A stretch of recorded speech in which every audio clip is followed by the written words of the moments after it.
So the 3C top cover, well, I'm checking the action of the meter follower here. That's actually quite good. If that was very dirty, it would definitely have to come apart for cleaning. In this case, I would say that would be very much optional. I'll show you how to take that apart regardless. The flash shoe, or the accessory shoe here, held with 3 screws. Make sure that you don't slip with your screwdriver, because you'll end up scarring that chrome. The chrome here is all satin chrome. Satin chrome marks very easily. I'll pop those pieces to one side. Just checking the shape of this shoe. In this case, this is quite good. It doesn't look distorted. You'll see a scratch down the middle of the shoe. That's where a flash with a centre hot shoe connection was pushed in there. Of course, there's no flash connection to the camera. Alright, cleaning the other bits. Well, normally I take this stuff out so that I can get the 2 front windows out and clean them, because they're much better cleaned out of the camera than trying to fight around with them inside. So to do that, first unhook that spring for the frame counter and lift that out carefully and put it to one side. You don't want to lose it. There are 2 screws here. Under the 2 screws there are 2 small standoffs. And for convenience, they've put two standoffs there instead of one thick standoff, which would make it much more convenient for when you're repairing the camera, because you have to balance these things on top of each other and get your screws down through them. But that's just 2 small standoffs there. And then we've got the windows. That's the small window for the rangefinder image, and the larger window here for the viewfinder image there. In this case, they're relatively clean. They're going to need a lot more cleaning than that and before I put them back.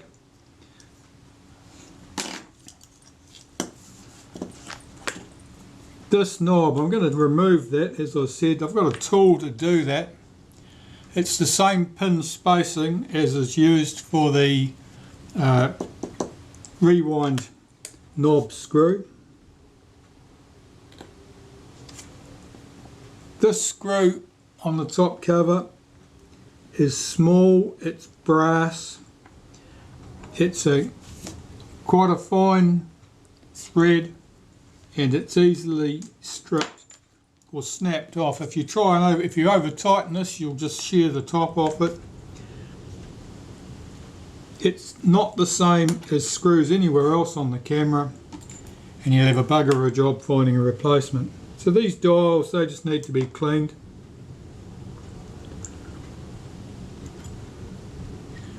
This is a bit oily.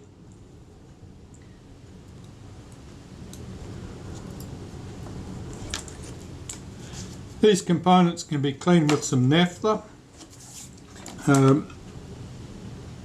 I wouldn't use anything more aggressive than that.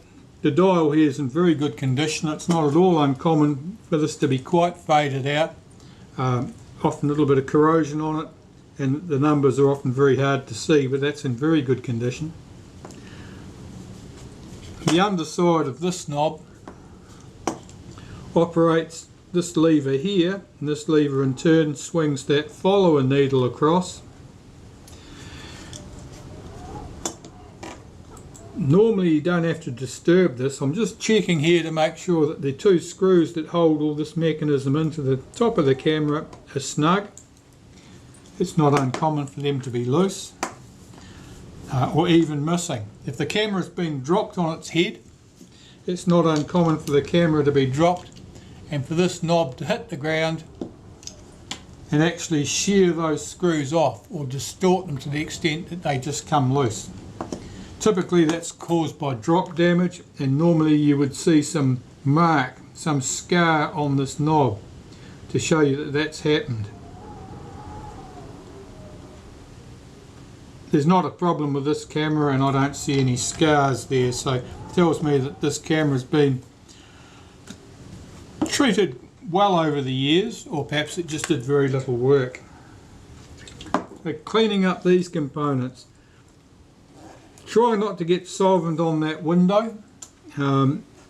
Normally you don't need to go near that with solvent. I'm just cleaning up these metal components. And all this old grease has gathered up dust over time,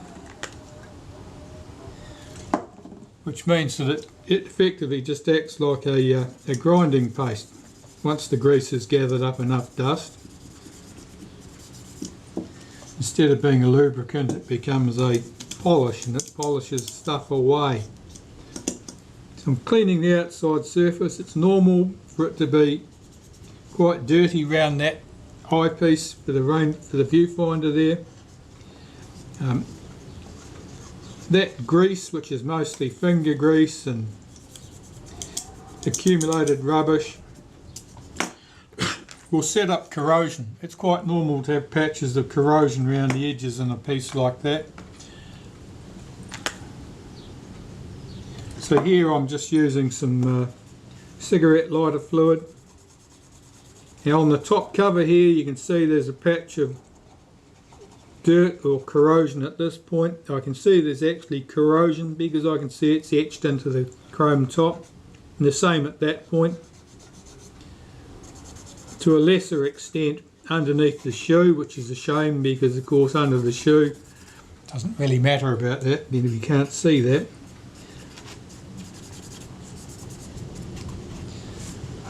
I'm cleaning on the top cover here.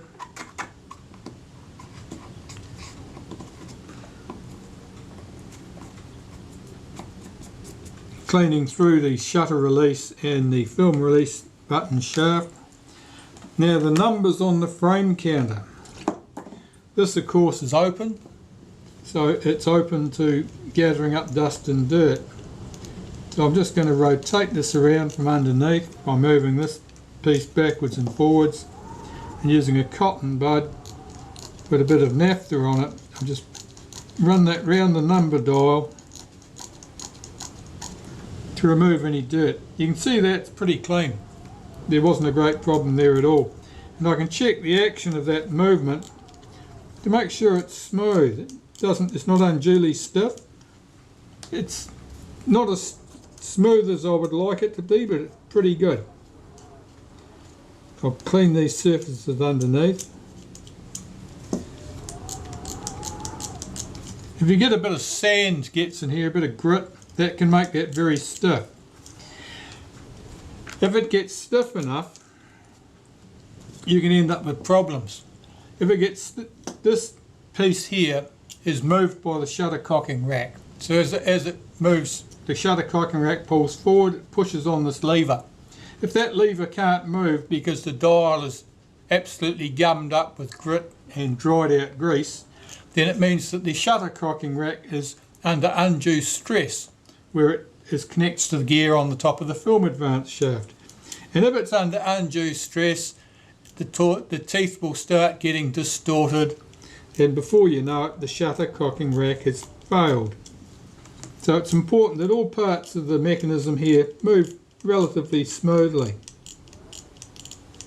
I had a camera Reflex S recently, and that had seized up entirely, that frame counter. It had seized up to the extent that the little spring tab here, pawl that operates that ratchet, was completely distorted, and was no longer actually rotating the dial.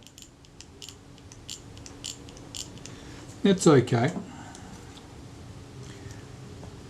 The inside surfaces here, in this case it's quite clean. I'd normally give that a wipe out with a bit of naphtha again. I'm not getting that on that rear glass, the eyepiece. I'll clean that with glass cleaner.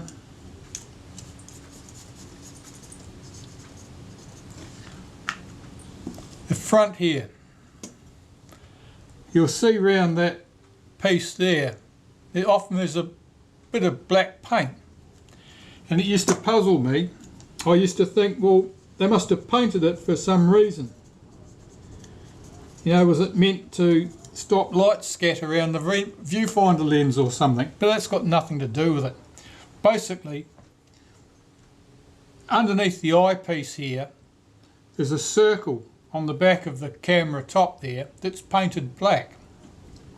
And when you see black on the inside under here, that was just the overspray from when they had this masked off and gave it a spray of black paint to paint the top cover. And overspray went through and hit here, and that's all it was overspray. Had me puzzled for ages. Christ, I'm slow. Never mind, so the top cover's pretty good there now. These components need to be cleaned up. This is my dial for the meter. So I'll clean those up. And it's the same process again, just naphtha. Just to remove old dried grease and the dust and dirt that it's gathered up. These parts, I don't put them through the ultrasonic cleaner. This is it's two pieces. The dial here is actually glued into this piece, and one of two things would happen if I put that in the ultrasonic cleaner. The glue would give up and the dial would fall off, and then I'd have to glue it back, and of course it probably wouldn't get it. Oh yeah, they are fitted in a certain place. They've actually got a tiny notch in here. They'll only fit in one place, but I don't want that coming loose and have to re-glue it. And the other thing that might happen is that you might actually lose some of that surface finish off those numbers. They've probably only painted onto that aluminium, and it may give up the ghost and end up losing your numbers. So don't go mad cleaning things like that. So this dial, as I said, this is in quite good order. It's very dirty with the grease underneath it. You can see the colour of that grease, it's green. It probably means it's of a similar lineage to that nasty green grease that Agfa used. This piece I'm just cleaning under here and on the top. You don't need to go mad cleaning that. And there's not much left here. This wavy washer. Often, if that's corroded, you need to scrape the corrosion off it and be a bit more generous when you lubricate it. In this case, that's quite clean. It's in a good state. And I'm cleaning that screw, because that screw holds down on top of this piece, and we don't want a whole lot of extra grit and stuff going in there. Well, that's quite good. That can go back on.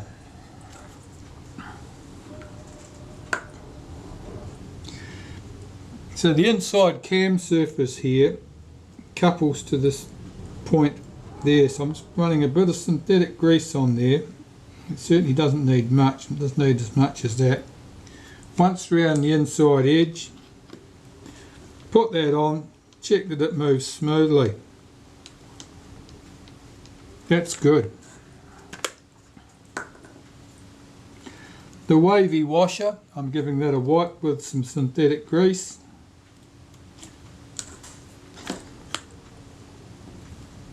This dial, it's keyed, it only goes on in one position.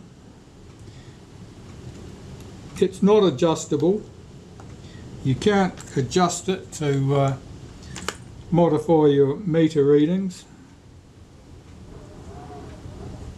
This piece sits on there like that, and then I've got to get the screw back in. So in this case I'll just mount it on my tool here.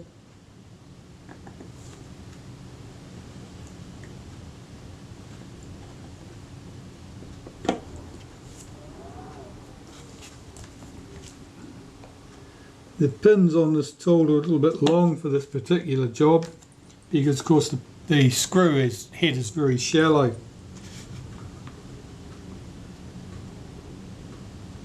Just nip that up. Got to be very careful doing that up. easy to overdo it. If you overdo it, the only thing that's going to happen is you shear the head straight off the top of it. That's good, it's moving smoothly. Next task is to clean the glass. Need to clean the glass for the meter window here and for the eyepiece at the back. So what glass cleaner do I use? Well, I just use this. It's just normal domestic glass cleaner. Put a little squirt on a cotton bud.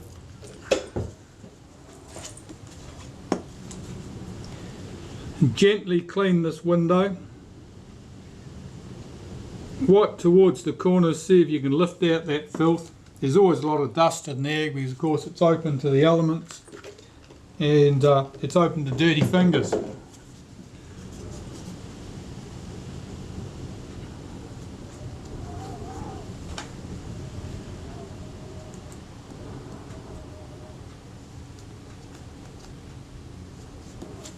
Check the look of that. That looks pretty good. Now I'll clean the inside surface.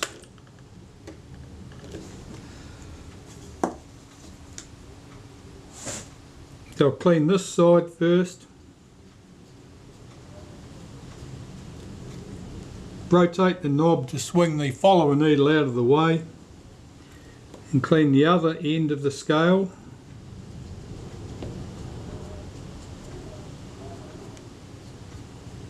And I can judge from the reflected light on that window that that's nice and clean. So that's good. That's a good result there. That window's as clean as it needs to be. Now, the eyepiece. Well, it's going to be dirtiest on the outside. That's quite oily looking there. A lot of dirt came off there.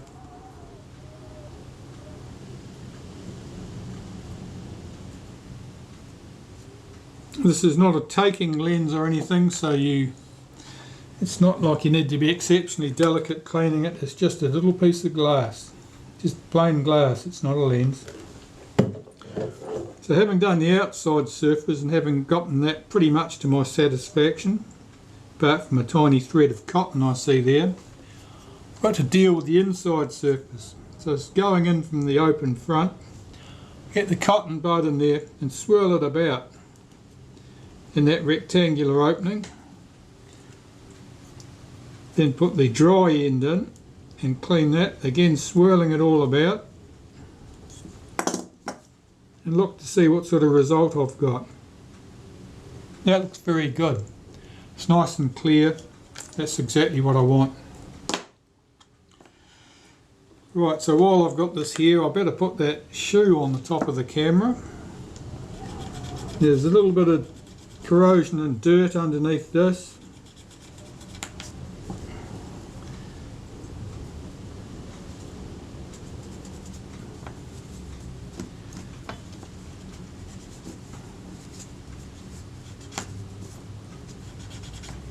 But that looks fine. I'll pop that in place. And there's 3 screws that hold that, of course.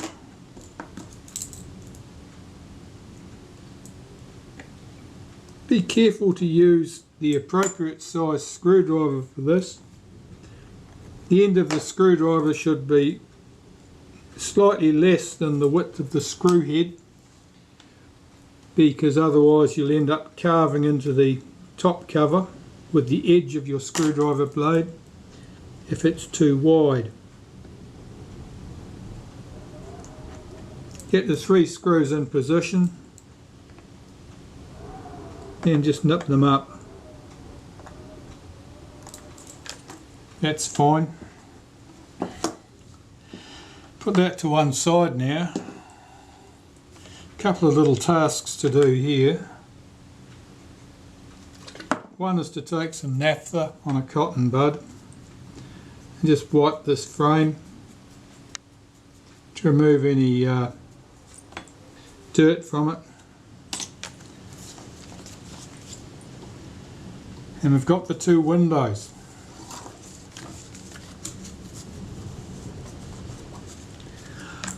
Looking at these, they're relatively clean. It's not uncommon for them to be exceptionally dirty. These ones I can actually see through. You need to clean both surfaces and the edges, because the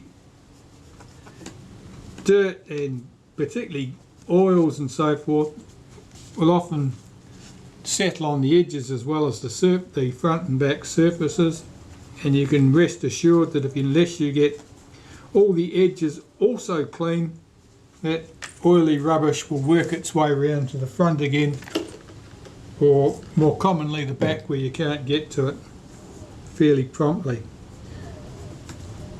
So I'm happy with the state of that. That glass looks nice and clear. It had a distinctive brownish oily tinge before. That looks quite good.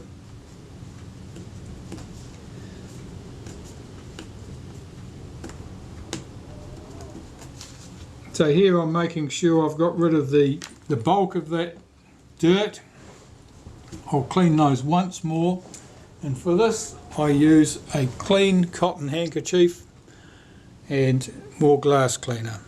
So taking a clean cotton handkerchief is the best thing for this, because particularly an old one that is exceptionally well worn and soft and rubbed down, I can clean this glass carefully without getting my dirty greasy fingers over the glass, and make sure that those surfaces are good.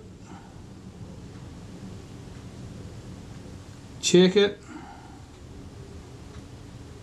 That's fine. Same for the other window.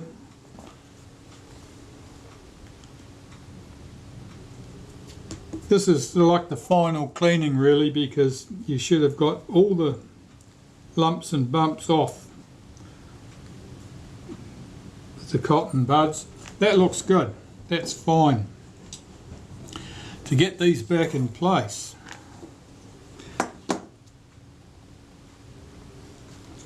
the larger window will slide in here. It should be trapped under that edge of that bracket there.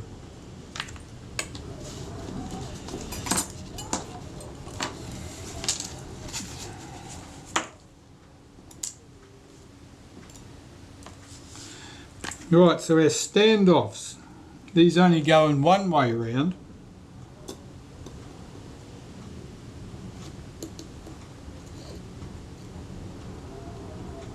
And they're arranged so they're closer to the front of the camera than the back of the camera. The frame goes on there.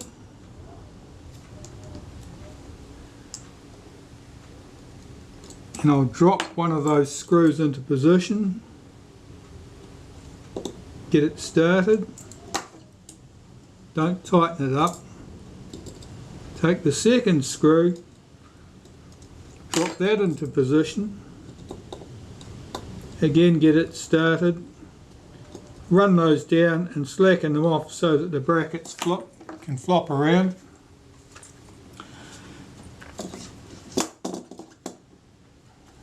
Now, held like that, that bracket drops back from the body. I can slide the glass into that space. It just sits in that tray there. If I can get it to behave itself.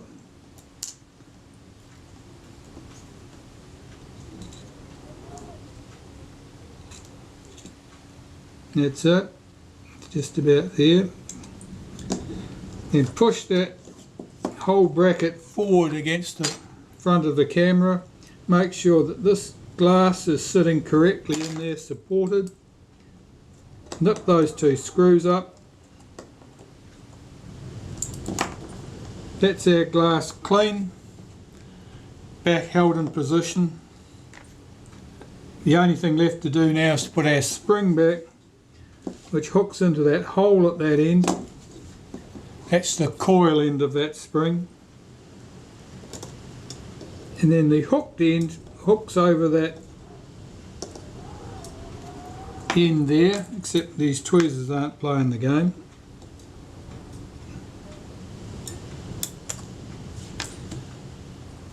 Now my spring's gone boing, I've got to find it. Back shortly. Well, that took an awful lot of finding, but I did find it.